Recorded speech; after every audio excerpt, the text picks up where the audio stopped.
Hi guys! Welcome to my vlog. Welcome to my channel. Meron akong beef tapa dito.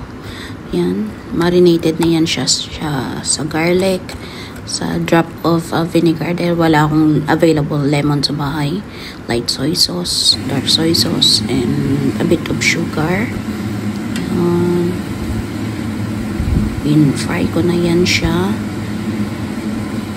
Mainit ng ating wok. Yan. A little stir fry lang.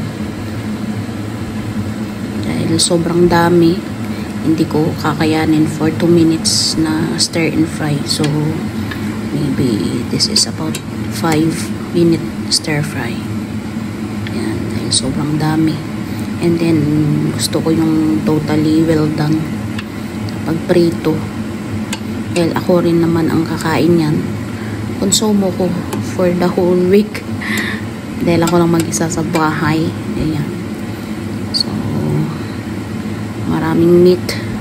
Ano yan yata, more than 1 kg na beef. Ayan.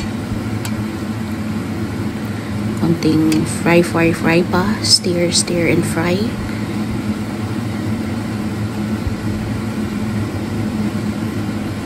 Easy lang lutuin.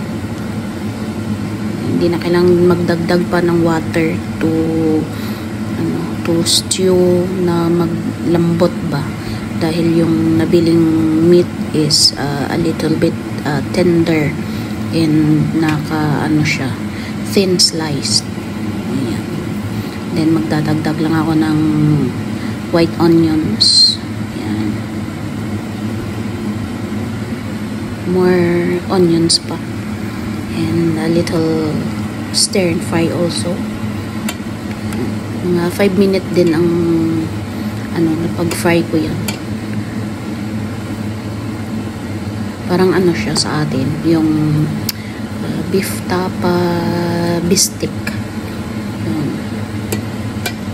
Kulang na lang dito is mushroom sauce, pero dahil good for me lang to, so just simple as that.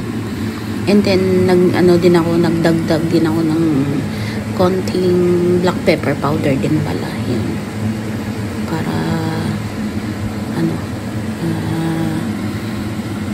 kompleto na rin at saka malasa yung ating beef. So a little bit of garlic, minced garlic, slice of white onion. Then yung beef i-marinate natin with light sauce, dark soy sauce, and 2 teaspoon of sugar, and also the black pepper, and then i-add ang garlic sa meat during marinated. Konting fry lang, and that's it. Tapos na yan siya. This is yung iba lunch and my dinner for today.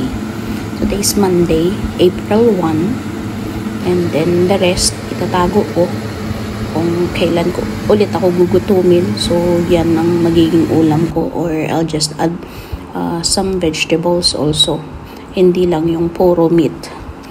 Ayan, tapos na yan siya. So, after this pagluto, mag-lunch, then later mag-dinner. Salamat po sa panonood. Thank you guys for watching, and God bless everyone.